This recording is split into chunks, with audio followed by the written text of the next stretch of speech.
Right now, your KNOE 8 News hour-by-hour forecast.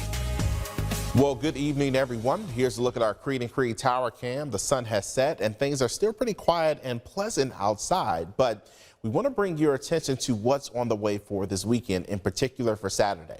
We're talking about the threat for severe weather, and it covers our entire viewing area. So here's a look at the latest outlook for severe weather. There is a slight risk in place for the entire viewing area, also stretching into much of Arkansas, as well as into western parts of Mississippi and even eastern parts of Texas. So millions of people likely dealing with the threat for severe weather as we head toward this weekend.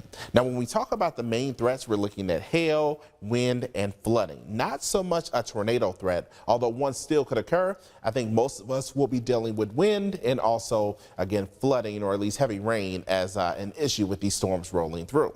Now, when we talk about the setup into Saturday, we'll see a couple of showers and storms likely developing as early as 2 o'clock or 3 o'clock in the afternoon, and they'll continue to intensify as we head throughout the rest of the afternoon into the evening.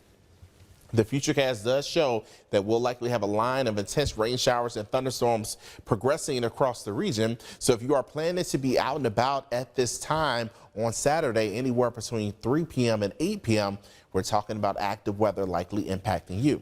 By the time we get to 10 p.m., we'll notice some of the heaviest rain pushing east, but we still could have some leftover rain showers on the backside of the storm system.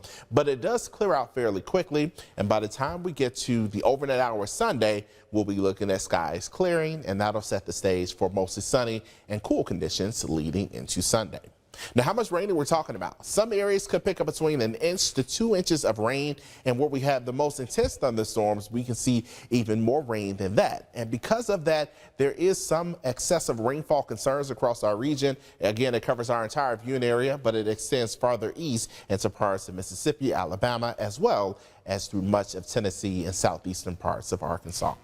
But as we talk about what's happening now, no severe weather concern whatsoever. Temperatures sitting near 57 degrees, so it is fairly comfortable outside. If you have to go walk the dog, the weather should be pretty much enjoyable to do that. But as we look at temperatures across the rest of the region, we're sitting anywhere from the low 50s across eastern portions of the viewing area to the upper 50s to our west, even some 60s showing up across parts of Texas.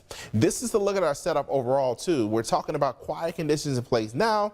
We have high pressure centers to our east. That's what's been able to give us that southern wind and allow us to warm up today. So as we talk about temperatures for tonight, we'll only be down to 47 degrees. It'll be a partly cloudy night, and some of us may see some patchy fog by the time we get to tomorrow morning.